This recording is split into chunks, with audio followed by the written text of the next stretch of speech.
1.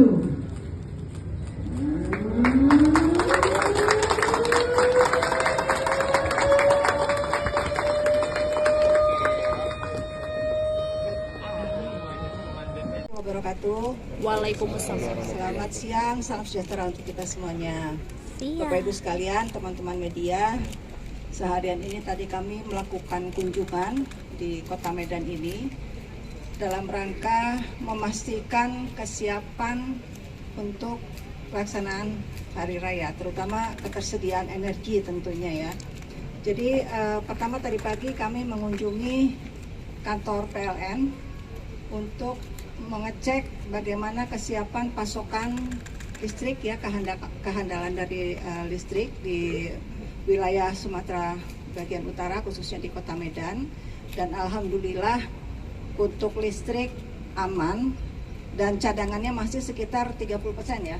Nanti mungkin akan dijelaskan lebih lanjut.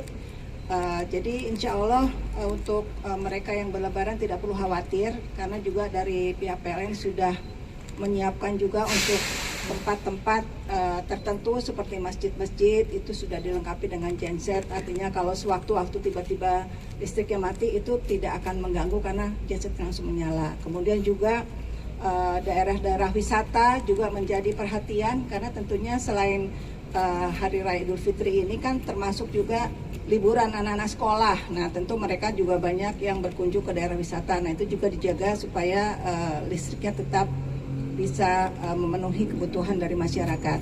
Mungkin untuk listrik Pak. Ya, terima kasih.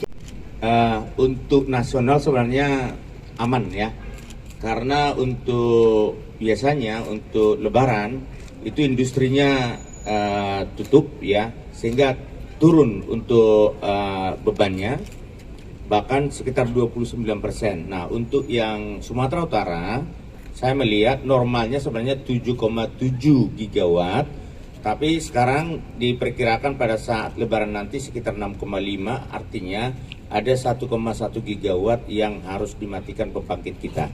Jadi cukup aman ya, aman sekali untuk listrik di Sumatera Utara. Kemudian kalau untuk SPKLU, karena sudah banyak masyarakat kita yang menggunakan EV ya, kendaraan listrik, maka ini juga harus diantisipasi. Kalau secara nasional itu mereka tumbuh sekitar 6,5 kali lipat.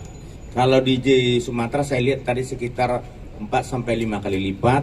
Jadi SPKLU-nya sudah disiapkan di sepanjang perjalanan yang menuju tempat-tempat wisata, misalnya Danau Toba, Kabanjahe, dan tempat-tempat lain. Jadi saya kira dari sisi listrik tidak ada masalah, mudah-mudahan silakan yang menggunakan kendaraan listrik silakan ya. Dan kami juga meminta kepada PLN bahwa untuk khususnya daerah bangunan-bangunan tertentu seperti misalnya nanti masjid gitu ya, pada saat sholat Id dan segala macam itu supaya dipantau, dan mereka sudah memaparkan tadi ada beberapa masjid yang menjadi atensi dari PLN di Sumatera Utara ini, dan sudah disiapkan sedemikian sehingga kita berharap Rabi tahun ini berjalan dengan baik. Demikian dilakukan. Kemudian yang kita pastikan adalah beban kita itu turun sekitar 29%, sehingga beban untuk transmisi itu tidak terlalu berat sekarang, khususnya untuk di Sumatera, terutama yang di Sumatera bagian selatan. Memang kedepannya kita akan segera menyelesaikan, ada transmisi di sana yang 500 kV segera diselesaikan supaya di sana lebih kuat lagi, lebih andal lagi untuk transmisi, dan akan kita bangun transmisi sampai yang 500 kV ya, yang lebih besar kapasitas sama tegangannya sampai ke Sumatera bagian utara. Ada 200 lagi. Dari total 5 ruas, 2 sudah jalan, 1 dalam proses ada terminasi dan kemarin gitu ya, dan akan diulang, dan 2 lagi akan diteruskan untuk tahun-tahun yang akan datang. Yang sangat cukup untuk bisa melayani selama Lebaran, menjelang Lebaran nanti. Dan juga selain stoknya secara kuantitas, tentu kita juga mengecek kualitasnya. Jadi tadi kami juga mengunjungi SPBU untuk melihat atau mengecek kualitas dari BBM yang tersedia di sana dengan teman-teman dari Lemigas ya. Kita cek di sana tadi Pertamax, Pertalite, kemudian Pertamax Turbo, dan semuanya hasil pengujiannya itu semua memenuhi kriteria atau persyaratan yang ditetapkan oleh Ditjen Migas ya. Jadi masyarakat tidak perlu khawatir dengan kualitas BBM yang sudah disiapkan oleh Pertamina ya, termasuk juga Pertamax. Kemudian juga volumenya juga tadi ukurannya kita juga sudah cek ketika dikeluarkan 1 liter dari nozzle itu memang kita ukur memang betul, bahkan ada yang lebih dari 1 liter ya. Jadi tidak usah khawatir baik dari sisi kualitas maupun dari kuantitas atau volumenya. Kemudian juga LPG, kami tadi mengunjungi salah satu pangkalan di sini.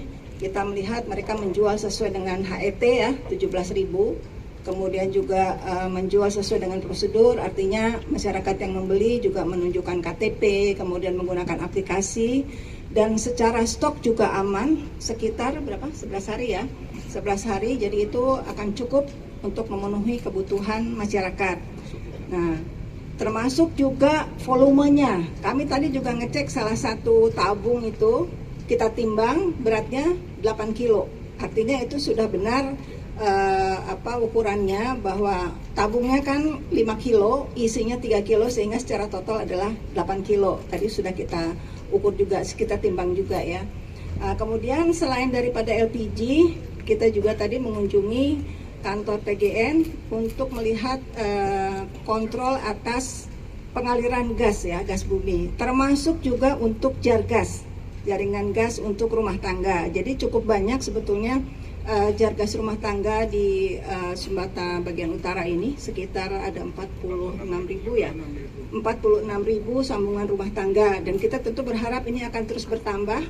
Rencananya di tahun 2025 ini ditargetkan untuk Pulau Sumatera sekitar 30.000 ya penambahannya tadi ya, sekitar 30.000 sambungan rumah tangga. Dan tadi kami juga sempat berdialog dengan ibu-ibu yang menggunakan gas bumi melalui Jargas, dan mereka sampaikan bahwa sangat irit ya untuk menggunakan gas dari Jargas rumah tangga, sangat irit, kemudian juga aman dan nggak repot karena nggak ada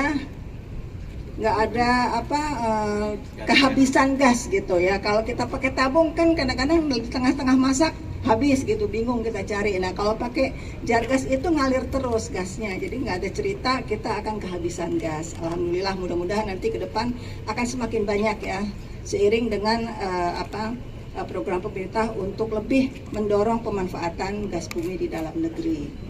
Nah kemudian yang terakhir tadi kami juga memonitor yang terkait dengan mitigasi bencana. Jadi teman-teman tadi dari pos Sinabung itu juga menyampaikan bahwa saat ini di Sumatera bagian utara itu terdapat 2 gunung dengan level waspada ya, level 2 waspada, yaitu Gunung Sinabung dan Gunung Merapi. Dan kebetulan kedua-duanya itu berada di lokasi daerah wisata.